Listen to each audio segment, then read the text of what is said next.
A video game so vile and disgusting that it makes your stomach turn. Players actually groping, stalking, even raping women and little girls because they think it's fun. The game is made in Japan, but women's groups around the world are outraged. More now from CNN's Kyung La in Tokyo. Kyung, it's a story that definitely makes your stomach sick. Well, that's the reaction that a lot of women's groups around the world, and namely in the United States, are having that feeling after watching and viewing this game, or even just hearing about it. We want to make something very clear. The game has already been pulled from the shelves, but in our digital borderless world, that's just the very beginning of the story. We want to warn our viewers that some of the information in the story you may find a little disturbing. The heart of Japan's electronics district, the world's games of tomorrow on sale today. On shelves in mainstream stores, plenty of what's known here as hentai games. Almost all feature girlish-looking characters. Some are violent, depicting rape, torture, and bondage in detail. Didn't take long to find a game where the object is revenge. Find and rape the woman who fired the player from his imaginary job. Most of this game we cannot show you. Hentai games are not new for Japan. This country has long produced products the rest of the world would call pornographic. But before the internet shrunk the world, it stayed here. A quick web search generates hundreds of Japanese games. Once a game goes on sale in Tokyo, it's digitized and shared everywhere. This one, called Rapeplay, begins with a teenage girl on a subway platform. With a click of your mouse, you can grope her and lift her skirt. You, the player, stalk her, her sister, and her mother, following them on the train.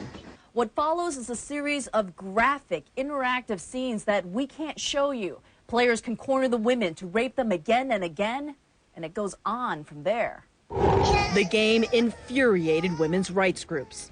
These sort of games that normalize extreme sexual violence against women and girls have really no place in our communities. International outrage led the Japanese developer to pull the Rapeplay game from stores last year. But that didn't stop its spread. In fact, the controversy took it viral. That's how Lucy Kibble and Jim Gardner in England heard about and downloaded the game, as they told me over Skype. It was just a fact. It was a controversial subject. And I wanted to try it, really, just to see what it was all about.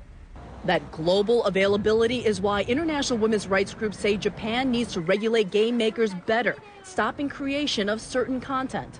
What we are calling for, though, is that the Japanese government ban all games that promote and simulate sexual violence, sexual torture, stalking, and rape against women and girls, and there are plenty of games like that. How sensitive is Japan to this issue? Despite weeks of repeated calls to the government, not a single government official would speak to CNN on camera. They wouldn't even make a statement on paper. Over the phone, one official who would not allow us to use her name said that the government realizes these games are a problem, and it is checking to see whether self-policing by the gaming industry is enough. Sexual images are subject to censorship in Japan. For example, in the Rapeplay game, genitalia are obscured.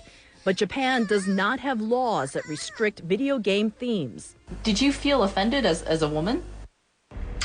No, not at all. Lucy and Jim point out it is easy to find shoot-'em-up games, which no one seems to worry about. It's escapism. That's why people play it. So the idea of banning it or telling people what they can and can't do just because on the off chance some kid might get involved in it is just ridiculous. But women's rights groups say the interactive games step closer and closer to reality, and no one should play a game where the only way to win is to rape.